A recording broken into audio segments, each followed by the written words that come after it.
Mon grand-père était roi, ma grand-mère était reine. Je descends tout droit d'une lignée de comédiens. De Fernand Gondandin, j'hérite la Faconde.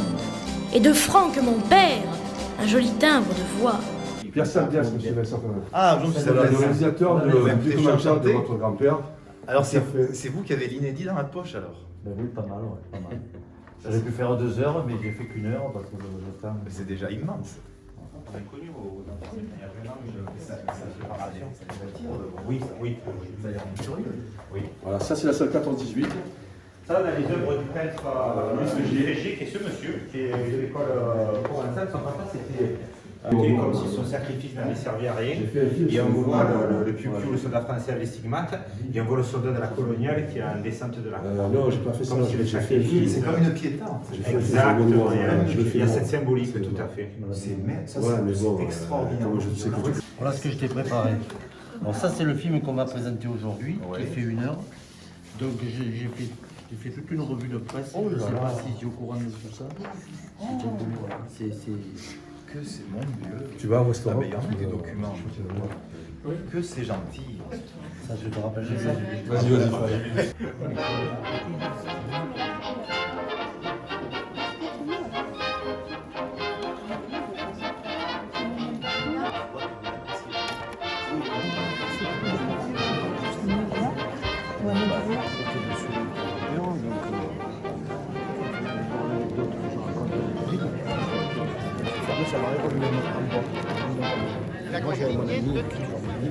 Aujourd'hui, la ville de Marignane a l'honneur et le plaisir de recevoir Vincent Fernandel.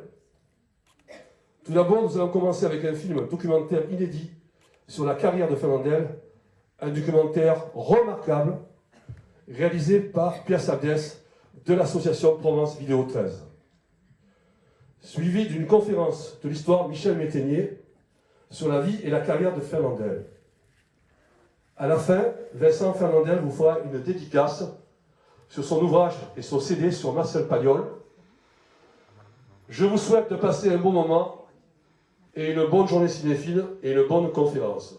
Donc je suis très content d'être parmi vous aujourd'hui parce que Marignane, c'est quand même une ville, et on a tendance à l'oublier. Justement, je faisais une blague sur l'aéroport, mais c'est vrai que c'est loin d'être que l'aéroport de Marignane, parce que c'est une ville riche de culture, riche d'histoire.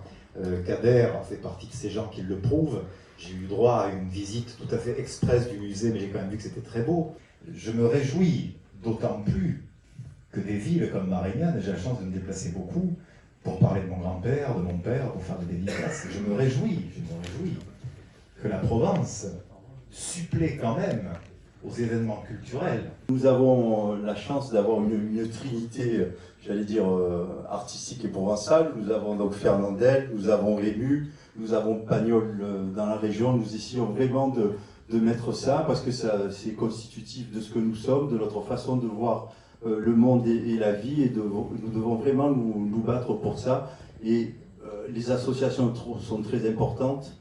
Kader fait un travail remarquable, le réalisateur Michel aussi, Fred est là, et tout le monde participe à cela. Le rôle d'une municipalité, c'est de mettre à disposition, par l'intermédiaire des biens publics, quelque chose qui est transversal et qui fait que chacun de nous se reconnaît dans une région, dans une nation et dans certaines valeurs. C'est tout ce que nous essayons de faire, et de voir cette salle pleine, de voir ce que nous a dit Monsieur Fernandel, nous sommes amplement comblés. Et je suis sûr que le film de tout à l'heure, on connaît, Monsieur Sabdias, on sait toujours que c'est remarquable. Donc on va gagner, j'allais dire, un bon début de week-end. Je vous remercie.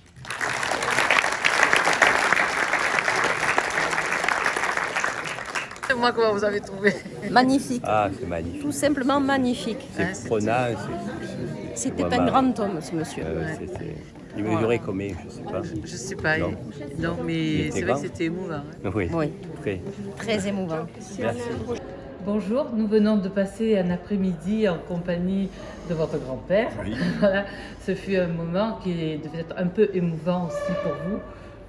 Absolument, moi je suis toujours à la fois tout à fait étonné et ravi de voir qu'autour de mon grand-père, mais aussi autour de Pagnol, autour de la culture provençale en général, dont mon grand-père fait partie, qu'il y a toujours cette émulsion du cœur et cet enthousiasme des gens et cette demande aussi d'avoir du Fernandel, d'avoir de la Provence, d'avoir du Pagnol, cette reconnexion à ses racines, pas si lointaines, hein, c'est pas si vieux tout ça.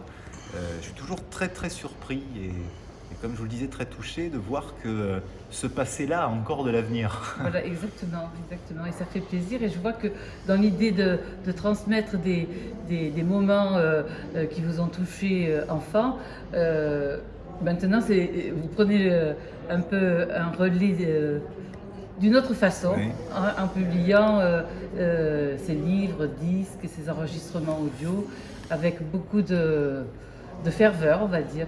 Voilà, donc c'est vrai que c'est émouvant. Oui, vous savez, lorsque l'on vient d'une famille et d'une culture purement provençale, après je dis provençale, ça peut être alsacien ou breton encore une fois, oui. Mais lorsqu'on est attaché à sa région profondément, et lorsqu'on vient d'une famille très implantée dans la région où on a grandi, je crois qu'à un moment donné c'est assez logique et normal, chacun à son niveau et à sa mesure, de transmettre ce qu'on a reçu. Vous savez, ça part des histoires de village qu'on se raconte entre le bistrot, la boulangerie et le bar-tabac.